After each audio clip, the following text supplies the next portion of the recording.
Customs സ്വീകരിച്ച നടപടിക്കെതിരെ ഹൈക്കോടതിയെ സമീപിച്ച് നടൻ ദുൽഖർ സൽമാൻ. ഭൂട്ടാനിൽ നിന്ന് SUVകൾ കേരളത്തിലേക്ക് കടത്തിയ ഓപ്പറേഷൻ നുംപൂർ കേസിലാണ് കോടതിയെ സമീപിച്ചത്. കേസിന്റെ ഭാഗമായി നടത്തിയ പരിശോധനയിൽ ഒരു ലാൻഡ് റോവർ അടക്കം ദുൽഖറിന്റെ 2 വാഹനങ്ങൾ കസ്റ്റംസ് പിടിച്ചെടുത്തിരുന്നു. ഇതുകൂടാതെ ദുൽഖറിന്റെ കൈവശമുള്ള വാഹന ശേഖരത്തിൽ നിയമവിരുദ്ധമായെത്തിയ വാഹനങ്ങൾ ഇനിയുമുണ്ടെന്ന സംശയവും കസ്റ്റംസ് ഉന്നയിച്ചിരുന്നു. എന്നാൽ കസ്റ്റംസിന്റെ നടപടി നിയമവിരുദ്ധമാണെന്ന് കാണിച്ചാണ് നടൻ ഹൈക്കോടതിയെ സമീപിച്ചത്.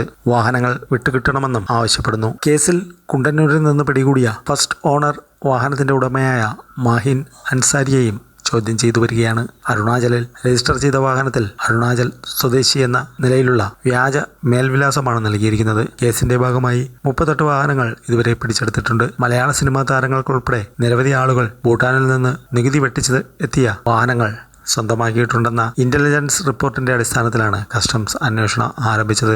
മലയാളത്തിലെ യുവതാരങ്ങളായ ദുൽഖർ സൽമാൻ, പൃഥ്വിരാജ്, സുകുമാരൻ, അമിത് ചക്കാലക്കൽ എന്നിവരുടെ വീടുകളിൽ പരിശോധന നടത്തിയിരുന്നു. ഭൂട്ടാൻ സൈന്യം ഉപേക്ഷിച്ചതും വിന്റേജ് കാറ്റഗറിയിൽ പെടുന്നതുമായ വാഹനങ്ങൾ നിയമവിരുദ്ധമായി ഇന്ത്യയിൽ എത്തിക്കുന്നുണ്ടെന്ന കണ്ടെത്തലിനെ തുടർന്നാണ് കസ്റ്റംസ് ഇക്കാര്യത്തിൽ അന്വേഷണം ഊർജിതമാക്കി തുടങ്ങുന്നത്. കേരളത്തിലെ ഏതാനും സിനിമാ താരങ്ങളും സാങ്കേതിക പ്രവർത്തകരും വ്യവസായികളും ഇത്തരത്തിൽ നിയമവിരുദ്ധമായി കടത്തിക്കൊണ്ടുവന്നിട്ടുള്ള വാഹനങ്ങൾ വാങ്ങിയിട്ടുണ്ടെന്ന് നേരത്തെ തന്നെ കസ്റ്റംസിന് വിവരം ലഭിച്ചിരുന്നു. ഭൂട്ടാൻ ആർമിയും മറ്റും ഉപേക്ഷിച്ച വാഹനങ്ങളാണ് ഇന്ത്യയിലേക്ക് എത്തിക്കുന്നത്. ഭൂട്ടാനിൽ നിന്ന് സൈന്യം ലേലം ചെയ്ത SUVകളും മറ്റും ഇടനിലക്കാർ കുറഞ്ഞ വിലയ്ക്ക് വാങ്ങുകയും ഇവ ഹിമാചൽ പ്രദേശിൽ രജിസ്റ്റർ ചെയ്യുകയും ചെയ്ത ശേഷം ഉയർന്ന വിലയ്ക്ക് മറ്റ് സംസ്ഥാനങ്ങളിലേക്ക് വിൽക്കുകയായിരുന്നു. ഇത്തരത്തിൽ നികുതി വെട്ടിച്ച് എത്തിയിട്ടുള്ള വാഹനങ്ങൾ 200 എണ്ണം കേരളത്തിൽ മാത്രം വിറ്റിട്ടുണ്ടെന്നാണ് പുതിയ റിപ്പോർട്ടുകൾ. ഈ വാഹനങ്ങൾ എല്ലാം കസ്റ്റംസിന്റെ പ്രിവന്റീവ് യൂണിറ്റുകൾ പിടിച്ചെടുക്കുമെന്നാണ് പുറത്തുവരുന്ന റിപ്പോർട്ട്.